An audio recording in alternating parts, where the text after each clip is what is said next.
This is the moment Michael Heilemann has a heart attack after finishing a half marathon. Steve Lome, a cardiologist, happened to be running right behind him and saved a life for the second time that day. And I never expected something like that in my whole life to happen again, let alone in the same race.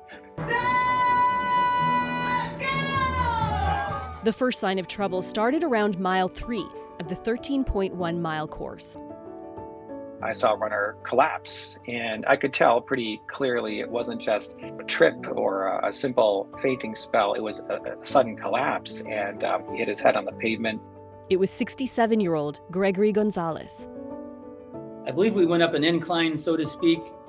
I looked to the right, and I decided, oh my gosh, or I thought to myself, oh my gosh, it's downhill for a little bit. I go, great.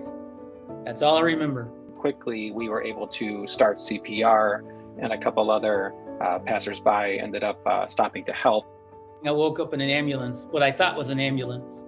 I knew he was doing okay on the way to the hospital, so I made the decision to continue to run the race. So away I went, and the rest of the race was pretty uneventful until the finish line. A series of photos at the finish line capture the moments a second man, 56-year-old Michael Heilemann, goes into cardiac arrest.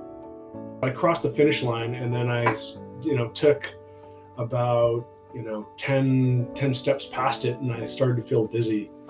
So I grabbed onto the rail, and I was like, oh man, I must have pushed a little too hard. I crossed the finish line, tired, of course, threw my arms up in the air, yay, finished. And then I heard somebody say, we need some help over here. I quickly went over there, and again, another person was down, had a head wound, and was completely unresponsive, no pulse, not breathing.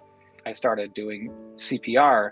I was like, oh, I passed out, so there's a bunch of people around, and then, okay, I can just get up and go, continue the day. And then he's like, I need to get up. And we said, no, you don't, you're not getting up. You just literally died, and we got you back. Heart attacks during half marathons and marathons are rare, but when they do happen, the majority are fatal. Heilemann says, had Dr. Lome not been delayed after the first heart attack, Heilemann might not have been so lucky. That's, super crazy, fortuitous for me. Dr. Lome would have been way ahead of me. There's not a day that goes by that I don't have tears of joy, absolute joy. The three men are keeping in touch and hope to run the same half marathon next year together.